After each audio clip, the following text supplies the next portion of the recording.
Allow me to start off my video by giving my condolences. Rest in peace to Micah Miller. Micah Miller was a 30-year-old woman who was married to her husband and pastor. His name is John Paul Miller. Micah Miller was 30 years old when she passed away. She's from Myrtle Beach, South Carolina. It is said that she drove up to North Carolina and her body was discovered at Lumber River State Park in North Carolina. It said that this woman committed suicide just 2 days after serving her husband, again, he's also a pastor, John Paul Miller, divorce papers. Now, doing my research on and background information on this woman and her husband and them as a couple, the red flags are popping up left and right. According to the research, so Micah Miller actually met her husband, who is again a pastor. I got to keep reiterating that. She was 14 years old. He was, I believe, 28 years old, married with 5 children. He was her youth pastor. I might have to do a whole other video about these youth pastors because it's just too much nonsense going on and I'm tired of it. This begs the question, like, where was this woman's parents at when she was just a 14, 15-year-old girl being groomed by this man that's twice her age? He's literally a married man with 5 children. I've also been doing research. I can't confirm or deny if she's had any children with him. She was 30 years old.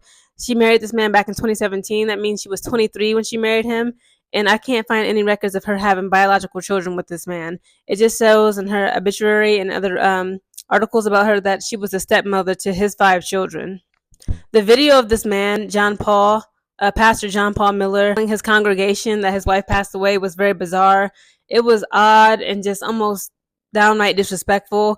He waited to the end of the sermon, I believe. So he gave a completely normal sermon as if everything is all right. And then at the end, he just asked his congregation to please rise on their feet. They do so. And he just drops the bomb on them that last night my wife died. It was self-induced. He didn't say self-inflicted. He just said self-induced. And he just said, well, you guys knew that she had problems. I asked you to not talk about this with anyone. Please don't talk about it on your way out.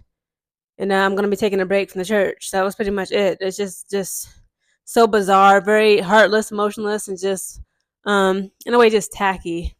The community has come together in their small town in South Carolina. You have protesters outside the church with signs, picket fences, other signs and things of this nature, bringing awareness about domestic violence, and they're asking for a full-blown investigation to be put on her husband, because he's been seen out and about with some new younger woman. Of course, like, this man just goes from he can't keep a woman, he can't keep a wife. This is going to be on possibly his 3rd marriage. He already has 5 kids. So again, he groomed Micah when she was only 14, 15 years old as a married man who was damn near 30 with 5 children. But according to medical examiners, it has been confirmed that Micah Miller actually did die from a self-inflicted gunshot wound to the head. She actually, her 911 call was actually just released. And in it, it's almost as if it was her last cry out for help. She was talking to the female 911 operator on the line.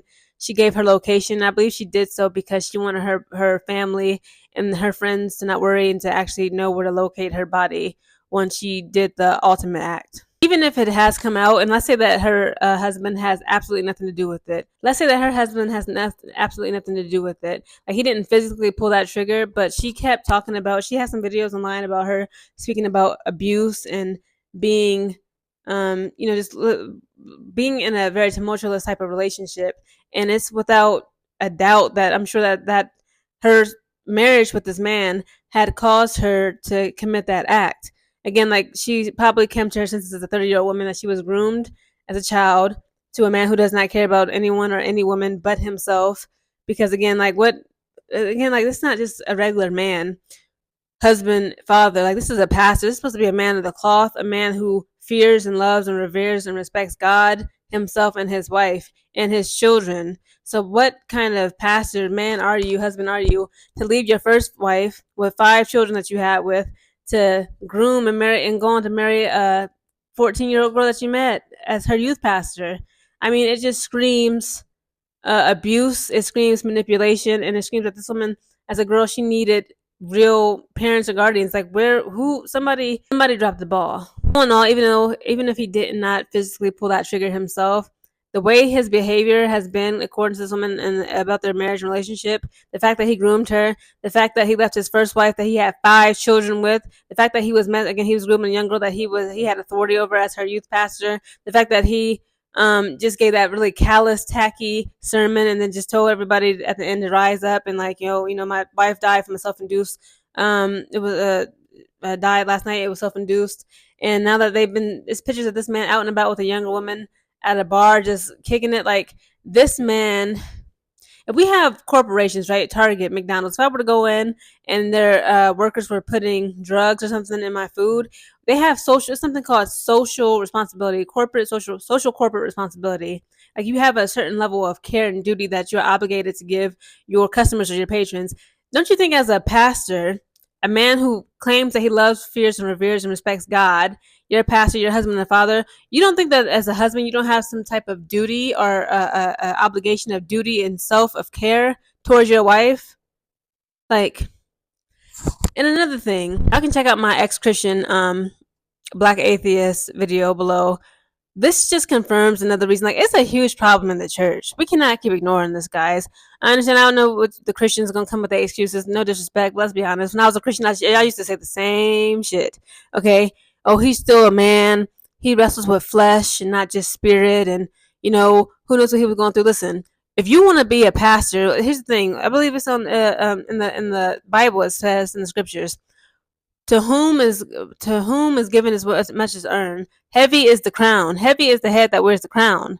You can't claim to be a man, claim to be a husband, father, a pastor, leader, protector, and then you out here doing things like this. You're grooming underage girls as their youth pastor. You're leaving your first wife that you got 5 kids with a young teenage girl. You've been abusing this woman either mentally, emotionally, physically, verbally throughout the marriage, and that to the point where she just commits the ultimate act. And now you seen out and about with another woman out here fornicating. Like, come on, let's keep it real. Something is wrong with the church. The church has a problem.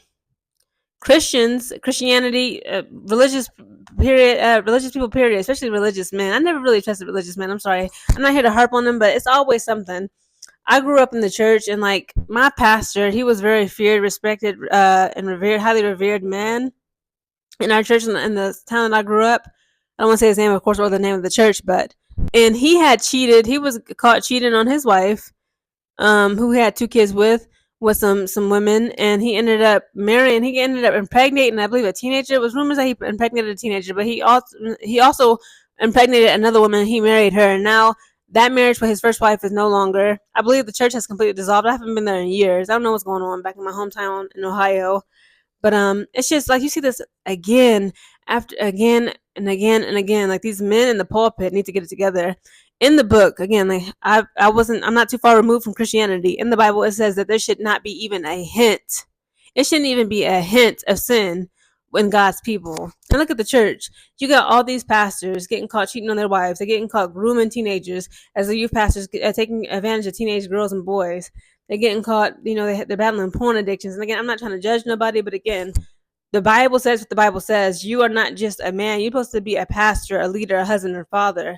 There are expectations on you that you have to live up to because of your titles. You can't just say you're this and that and then like you just live in like a godless sinner. Like, it don't work that way. You either in or you out. So I don't understand. Pastors like Mark Driscoll and all his controversy. I believe it just happened on the news about a week or two ago. T.D. Jakes, he just stepped down from his senior pastor position at the Potter House because all the mess that came out with him and Diddy. It's like, why are you, as a pastor, you're a man, why are you even in the same vicinity as a man that acts like Diddy? A man that has that type of character. He got all types of salacious sexual assault allegations against him. Why are you friends with them? It's like, as black people, not just black people, just people, period.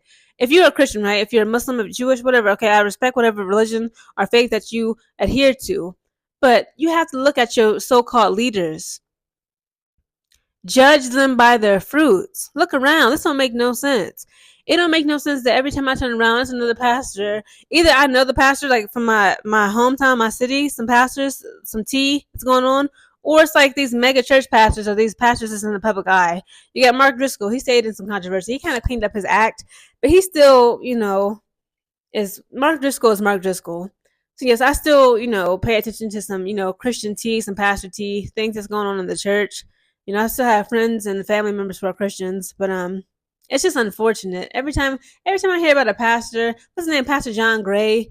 Every time I hear about a pastor cheating on their wives, they're beating their children, they talking reckless. I mean, they just being straight up misogynistic towards women. I'm like, I don't understand how, as a woman, you can just sit in these fill these pews every Sunday. How? I want you to like this video, share this video, comment down below your thoughts about Micah Miller, her tragic passing, her husband. What do you think should be done about him? I'm not talking about like hurt him, but I believe he has no business pastoring anybody. This man can't keep a woman. He can't keep a wife. He can't keep his peen in his pants. He don't want to be a faithful leader and servant of first to God, then to his wife and children, or to even his congregation. Bye.